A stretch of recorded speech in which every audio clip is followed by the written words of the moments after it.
Bismillahirrahmanirrahim. Kıymetli basın mensupları ve sesimizin ulaştığı değerli vatandaşlarımız, hepinizi sevgi, saygı, muhabbetle selamlıyorum. Evet, her basının açıklamasında olduğu gibi yine de bu basının açıklamasında Filistin'de yaşanan soykırımın, zulmün, insanlık suçunun işlendiğini duyurmak isteriz. Şu an Mısır'da Refah kapısında binlerce insani yardım tırı bekleniyor. Ancak 2 adım ötede açlık ve sefaletle boğuşan Gazelilere ulaştırılmıyor. Bazı yardım tırları da maalesef içindeki malzemeler bozulmaya yüz tutmuş. Bu durum başta İslam ülkeleri olmak üzere tüm insanlık için, tüm dünya ülkeleri için bir utanç vesilesidir. Bugün elinden gelip de Filistin için, Gazze için, o sivillerin katledilişi için elinden gelip bir mücadele verenler için muhakkak ki tarih karşısında yüzleri ak olacak.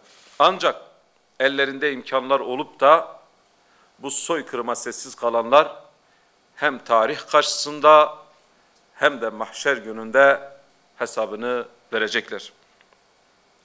Kıymetli basın mensupları, iç gündemle ilgili depremde yaşanan sıkıntıları, ondan sonra öğrencilerimizin burs talebi ve ailemizi hedef alan dizileri konuşmaya çalışacağız. Partimizin görüşünü sizinle paylaşacağız.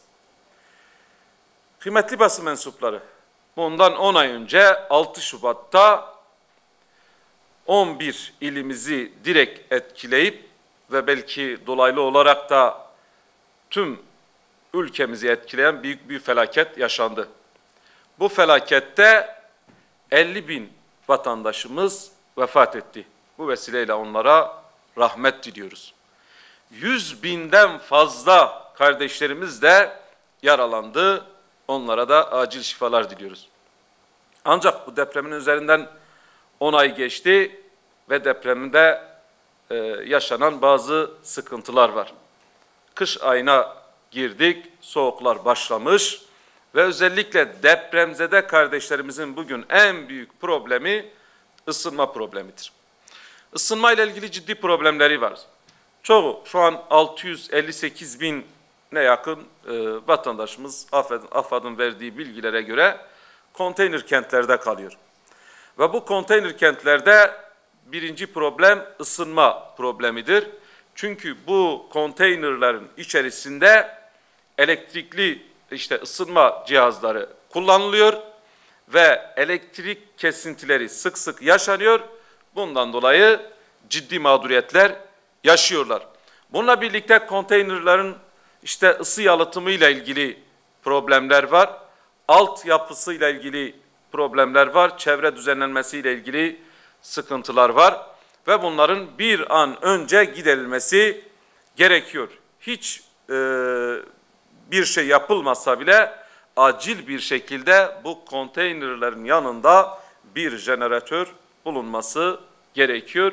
O vatandaşın bu mağduriyetleri giderilmesi gerekiyor. Bununla birlikte en çok biliyorsunuz ki enflasyon şu an rakorlar kırıyor. Hayat pahalılığı önümüzde, ekonomik kriz zaten tüm vatandaşlarımızı vurmuş ama depremzedeleri 2 kez vurmuş. Depremzede vatandaşlarımıza evleri ağır hasarlıysa bunlara kira yardımı ile ilgili verilen bir destek vardı, 5.000. Kirada oturup da o ev hasar almışsa o vatandaşlarımıza da 3.000 TL'lik bir yardım, bir destek veriliyordu. Üzerinden tabii 10 ay geçti ve bu fiyatlar halen 5.000'e 3.000. Bu konuda da çağrımız bu fiyatlarda bir güncelleme olmalıdır kira fiyatları muhakkak ki herkese malumdur. 10 ay önceki gibi bir fiyatta değildir. Hayat pahalılığı ortada ve bu konuda bu 5.000 ev sahiplerine verilen 5.000 ve kiracılara verilen 3.000 miktarı makul bir seviyeye çıkarılmalı. Vatandaşımızı mağdur etmeyecek bir seviyede olmalıdır diyoruz. Tabii öte yandan enkaz kaldırma çalışmalarıyla ilgili yaşanan sıkıntılar var.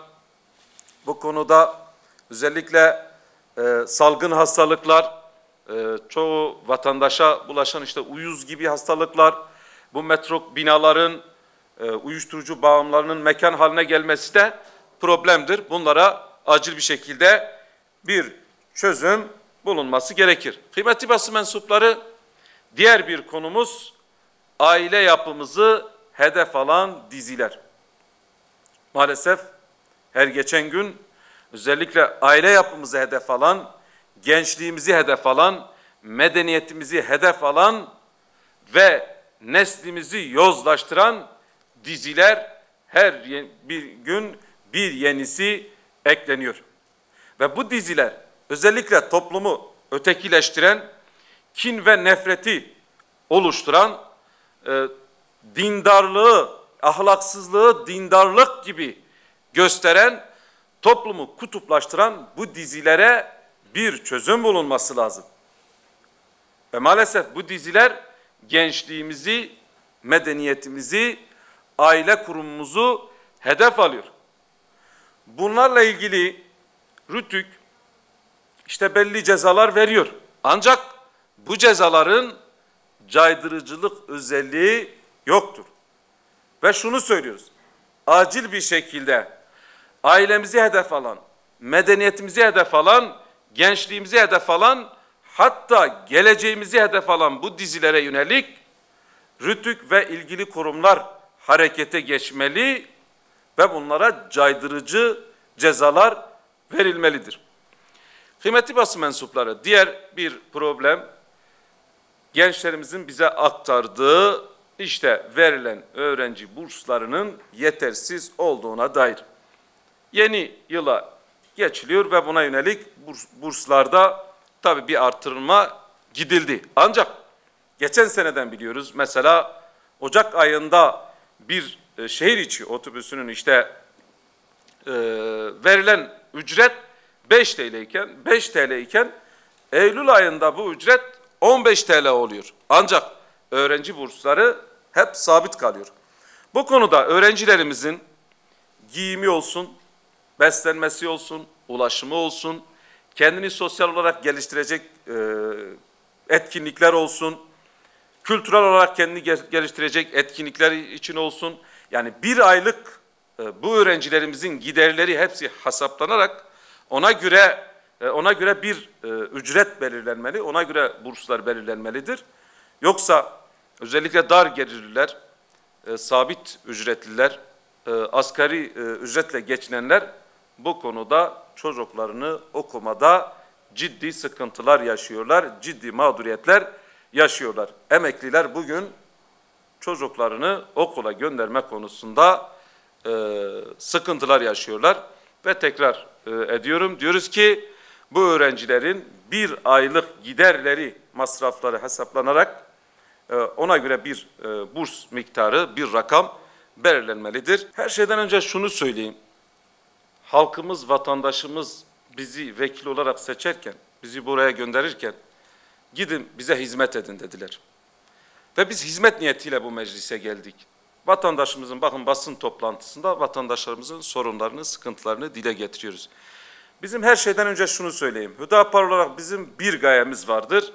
Bu topluma, halkımıza hizmet etmektir. Ancak mecliste bir bütçe görüşmesi vardı. Aslında oradan gitmek lazım. Bütçeyle bu konunun ne alakası var diye sormak lazım. Kim buraya getirdi? Onlara bakmak lazım.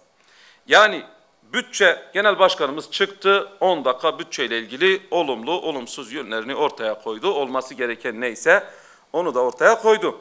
Ancak CHP'nin grup başkan vekili işte çıkıp her zaman yaptığı gibi aslında kendisi de itiraf ediyor. Ve sataşmalarla hedef saptırma peşinde koşuyorlar. Şunu söyleyeyim.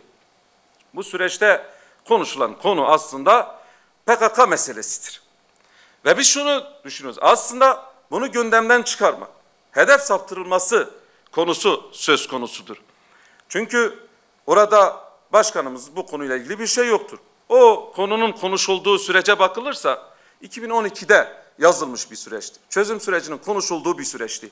Yani onu orada kastedilen işte federasyonmuş, özellikmiş. Bunlar zaten hep birlikte istenen bir şey de değil. Mantık çelişkisi var. Orada kastedilen silahlar sussun, şiddet olmasın, her şey konuşulsun. Şimdi insanların zihinlerine gem vurabilir misiniz? Biz diyoruz konuşulsun, tartışılsın. Bir konunun tartışılmasından daha doğal ne olabilir? Burada anayasaymış, şuymuş, tehdit edilmiş, hiç alakası yok. Burada sadece bir konunun konuşulması söz konusu. Ve açıkçası şunu söylerim, her zaman ana dilde eğitim diyoruz ama gerçekten ana dilde yani eğitimin ne kadar şart olduğunu görüyoruz. Yani okuduklarını anlamama ya da okuduklarını anlamışlarsa, bilinçli çarpıtıyorlarsa gelsinler biz bunlara ahlak dersini verelim. Siyasi ahlak dersini verelim. Yani okuduğunuzu orada bir konu tartışılsın. Bugün bu ülkede her şey tartışılmıyor mu? İsmi üzerinde tartışılsın. Talep anlamıyla hiç alakası yok. Burada bir tartışma söz konusu. Bugün bu ülkede her şey tartışılabilmeli. Eğer insanlar birbiriyle tartışmazlarsa o zaman ne yapsınlar? Nasıl çözüm bulsunlar?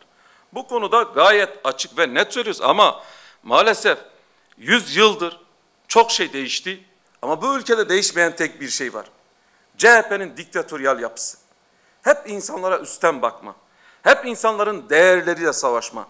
Ve bugün eğer Türk-Kürt meselesi varsa bunun temelinde de CHP vardır. Binlerce gencimizin hayatını karartanın temelinde CHP vardır. Sürekli çıkıp işte bu mecliste biz toplumun sorunlarını konuşmalıyız. Bu meclis, bu kürsüler şov mekanları, şov kürsüleri değildir. Burada bizim kastettiğimiz bu konular konuşulsun, insanlar rahatça derdini anlatsın ve eğer bugün bahsediliyorsa, sürekli farklı tarafa konular çekiliyorsa biz şunu söyleyelim. Kandil'dekiler kimlere selam söylüyor? Kandil, Kılıçdaroğlu'na mı selam söylüyor yoksa Yapıcıoğlu'na mı? Bunu soralım. Ya da Özgür Özel kime selam gönderiyor? Yapıcıoğlu mu selam gönderiyor yoksa Özgür Özel mi? Bunları sormak lazım. Aslında Hüdapar'a saldıran, belki biraz önce de buraya gelmiş Ali Mahir Başarır, her platformda Hüdapar'a saldırmalarının temelinde aslında kirli ilişkilerini perdelemek için Hüdapar'a saldırıyorlar. Başka bir dertleri yok. Çok kirli ilişkileri var. Ve çok kirli ilişkileri olduğundan dolayı sürekli Hüdapar'a saldırıyorlar. Bizzat Kılıçdaroğlu yerel özellikle ilgili şartını biz getireceğiz demiyor mu? Bunu söylüyor. Ve bu konuda herkesçe malum. Madem ki bu konuda bir derdiniz, endişeniz varsa başta siz gidin. Kendi geçmişteki işte genel başkanınıza sorun. 14 Mayıs'ta da bunu yaptılar. 28 Mayıs'ta da bunu yaptılar. Sabah, öğle, akşam, aç karna, tok karna. Sürekli Hüdapar'a iftira attılar. Ne oldu? Büyük bir hezimetle kaybettiler. Biz diyoruz bırakalım bu dili. İnsanları kutuplaştırıcı dili bırakalım. Herkes kendi düşüncesini ifade etsin. Ancak hiç kimse şiddete ve teröre başvurmasın. Herkes düşüncelerini konuşsun. Eğer bu memlekette düşünceler konuşulmazsa, tartışılmazsa biz nasıl doğruyu bulacağız? Ve şunu da söyleyeyim. CHP bize saldırıyor. Vatandaş ne diyor biliyor musunuz? Vatandaş diyor demek ki siz doğru yoldasınız. Niye bunu söylüyor? Çünkü CHP doğrunun düşmanıdır.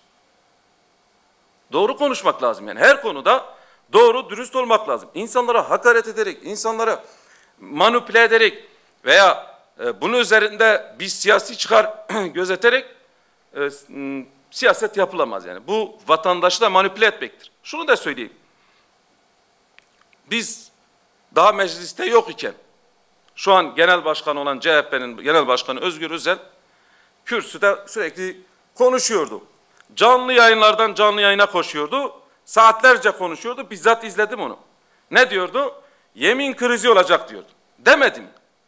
85 milyon vatandaşın gözlerinin içine baka baka bunu söylemedi mi? Söyledi. Peki ne oldu? Böyle bir kriz olmadı. O zaman şunu sormak gerekmez mi? 85 milyon vatandaşı siz manipüle ettiniz. 85 milyon vatandaşı gözlerinin içine baka baka bir kutuplaştırdınız. Ve bunu da sorgulamak lazım. Peki bunlar ama söylendi, gitti. Artık böyle bitmesi mi gerekiyor? Bunların bunu da göz önünde bulundurup, evet biz bu insanlara apacık iftira ettik. İftira ve karalamalarda mahirdirler. Gerçekten mahirdirler.